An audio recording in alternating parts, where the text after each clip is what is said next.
Bears Nation. Something very important is happening behind the scenes, and it doesn't involve a player, a draft pick, or a trade. While everyone is focused on free agency and mock drafts, the Chicago front office is quietly making moves that will shape the franchise's future. Interviews, departures, potential internal losses. And at the same time, a new name is emerging as a priority target to completely change the defense. Today, we'll talk about who the Bears are bringing in, who might be leaving, and why this could directly impact the next phase of the rebuild. The Bears have entered a critical phase of the project. The young roster is being formed. The quarterback of the future has already been defined. Now, the big question is simple. Who are the people responsible for developing this talent? Because talent without structure becomes a waste. And Chicago seems to have learned this lesson. In recent days, multiple moves involving the coaching staff and front office have emerged, and this is no coincidence. This is planning. The Bears have requested an interview with Connor Sanger to join their coaching staff, and that says much more than it seems. Sanger is seen within the league as a rising coach, someone with an analytical, modern profile, and adapted to today's offensive football. And here's the important point. These types of interviews don't usually happen out of curiosity. They happen when the front office sees a philosophical fit. They see potential for growth. And they see someone who can become a key player in the coming years. At the same time, one of the assistants has already left the team.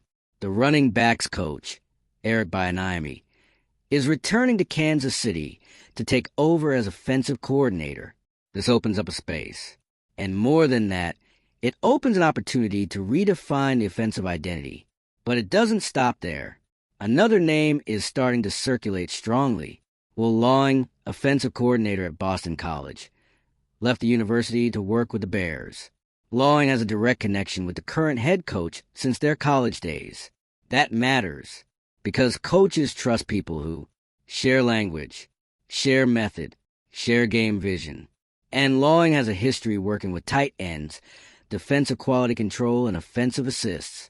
In other words, a versatile profile, a malleable profile, a behind-the-scenes profile that builds systems. And when you start putting these pieces together, you realize that Chicago is building something from the inside out. This tells us three things. First, the Bears are not satisfied with more of the same. Second, quarterback development is an absolute priority. Having aligned coaches who speak the same language accelerates growth. Third, the coaching staff you assembled today is the foundation of the team's identity for years to come. And there's an important detail. When a team starts losing assistants to interviews elsewhere, it means one thing. The league is looking inside its own building. That's a sign of respect. But it's also a risk, because you can lose good professionals. One of the Bears' defensive coaches was interviewed by other teams for a defensive coordinator position. Furthermore, the assistant general manager, Ian Cunningham, received an interview request from Atlanta for a general manager position. That's huge. It means that executives around the NFL see Chicago as a breeding ground for administrative talent. However, each of these departures creates a hole, and each hole needs to be filled correctly. Therefore, the interview with Connor Sanger is not random. It's preventative. Meanwhile, on the roster side, a big name is starting to be linked to the Bears as a trade target.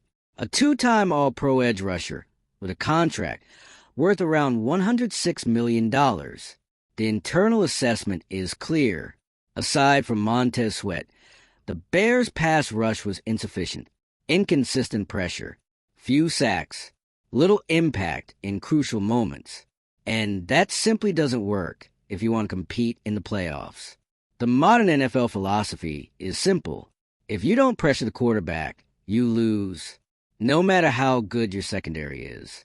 That's why Chicago is aggressively studying ways to add a dominant second pass rusher. Someone who forces double protection. Someone who frees up Sweat. Someone who changes the opponent's offensive plan. Here's the interesting part. These two news items are connected. You don't invest heavily in a pass rusher if you don't trust the defensive system.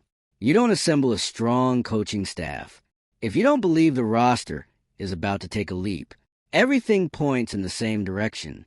Chicago believes it's entering the acceleration phase of the project.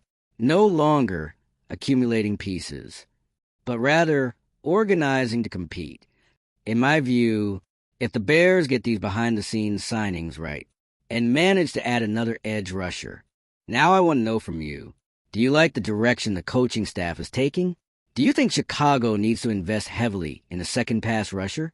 And if you had to choose, would you prioritize defense or offensive line first?